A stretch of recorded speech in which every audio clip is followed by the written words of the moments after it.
Stress fractures of the metatarsals are one of the most common stress fractures occurring in the foot and the ankle. The second metatarsal is the most at-risk metatarsal for developing a stress fracture. In this patient example, we have a patient who has a bunion deformity where there's a malposition of the first metatarsal. During walking, this increases the load to the second metatarsal, creating a significant amount of stress load to this region of the metatarsal.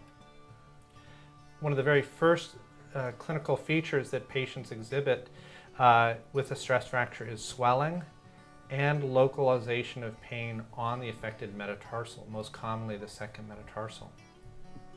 Initially, when we take x-rays, the x-rays are negative, and it will oftentimes take up to 2 to 4 weeks to develop plain film x-ray changes showing where the stress fracture is.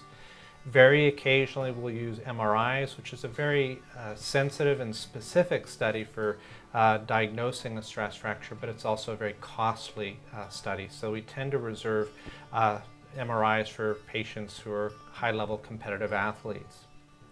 When we talk about treatment for stress fractures, rest is the treatment of choice, and how we rest this metatarsal is generally by placing a patient in a removable walking cast boot or a cam boot.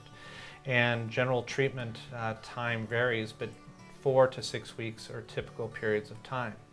During the period of time in the cast boot, the stress fracture is healing by relieving that abnormal load that originally caused it. After a patient transitions out of the cast boot into a shoe, we'll generally use an assisted device like an orthotic. An orthotic, or an arch support, is a way to transfer load more evenly through the foot. And in this modified orthotic, what we're actually seeing is we're seeing a metatarsal pad and a cutout underlying the second metatarsal bone to decrease the load on this metatarsal while walking. This is a great tool to transition into shoe wear and ultimately hopefully decrease the risk of re-injury to this metatarsal bone. After recovery from a stress fracture, it's really important to understand the underlying biomechanics of the injury. What we identified in this patient is that there's an underlying bunion deformity that increases the load to the second metatarsal during walking.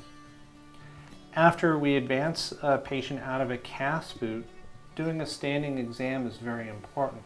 And what we're identifying is this patient's whole lower leg is internally rotated and the arch of the foot is collapsed. And what we really want to do to decrease the potential for a recurrent stress fracture is use a good shoe and an orthotic. And the orthotic is actually a modified orthotic that helps increase the arch height and, most importantly, to offload the second metatarsal with appropriate padding, as well as offloading padding that's actually built into the device itself.